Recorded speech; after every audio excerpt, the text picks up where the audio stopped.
Thank you for tuning in to my continued coverage of the 2022 G1 Climax Tournament.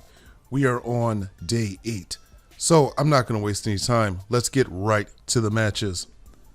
First tournament match, we have David Finley defeating Shingo Tagaki. And you know, even after the incredible match Finley had with Juice, I really thought this was Shingo's match to win. But this is another huge win for David Finley. This match didn't seem like a typical Shingo match. It was almost as if he wasn't as effective as usual. There's no heat in this match since his face versus face, and this match really needed more intensity. Don't get me wrong, this was not a bad match, by no means. It just lacked the intensity to make it more interesting. Hard hitting, yes. Intense, not so much. But what I get out of this match is Finley is going to have a strong run, and the block may be decided between him and Will Ospreay. But only time will tell. We get probably one of the prettiest made in Japans by Shingo to Finley. It was a very anticlimactic win with Finley hitting a stunner and a roll up to pin Shingo. Bold prediction, Finley may take the title off of Ospreay and eventually feud with Juice Robinson, who will regain it. But again, only time will tell. Next up, we have Jonah defeating Tom Lawler. Now, I'm not going to shit on Filthy Tom because he has talent, but I'm just not feeling the gimmick.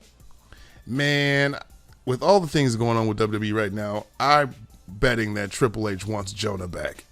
Jonah gives me Bam Bam Bigelow vibes, mixed in with a little bit of Rhino. Jonah is just an absolute beast, and I'm loving him in New Japan, but I would love to see what Triple H could do with him. But this isn't about WWE. Anyway, Lawler seemed to have an easier time with Lance Archer. Lawler gets a little bit of offense in once he starts working over the tree trunk legs of Jonah. He needs to start putting a little more stank on his hits. This is strong style, baby. Jonah finishes the match with a top rope torpedo splash for the 1-2-3. Jonah now gets Jeff Cobb on Friday, August 8th, and I cannot wait for that matchup. Next up, we have SANADA defeating the Great-O-Kahn. And Great-O-Kahn is off to a slow start in this year's G1. The people who are 0-2 may be looking at being mathematically eliminated if they lose another match.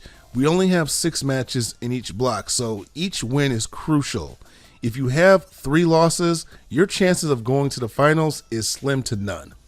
So we get some good mat wrestling between these two, which I appreciate, but it does start this match off on a slow note.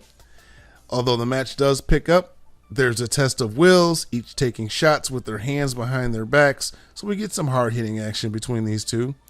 SANADA with another dick kick when he takes a bump. I don't know, it's looking a little suspect. He's doing that a little too often. But back to the slower pace, they're trading submissions.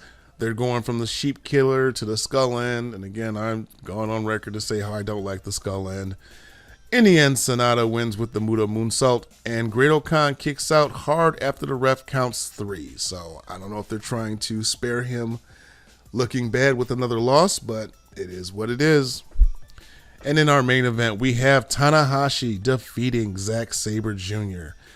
I can never get tired of watching Zack Sabre Jr. work. As always, when working against a good heel, Tanahashi really shines. He even does the neck twist that Zack usually uses. I like that. The pacing was a bit slow, but every movement, every strike was very deliberate. I enjoy watching Zack tie his opponents up. It's just a thing of beauty. The way he seamlessly transitions from one hold to another is on a different level. Tanahashi really does have good intensity when he's put up against someone who can bring that out of him. As the match goes on, you notice how Zack is just wearing Tanahashi down. I'm thinking Zack was going to pull out the victory, but Zack tries to finish off Tanahashi with an armbar, but Tanahashi rolls him into a pinning situation for the 3 count, even though Zack's arm was underneath the ropes. So another controversial finish. Again, I don't know if they're trying to just spare these guys the loss, but it is what it is. Only 4 matches tonight, so this is a pretty quick review. Be sure to keep tuning in as I continue my coverage of the entire tournament. Until next time, come get slammed.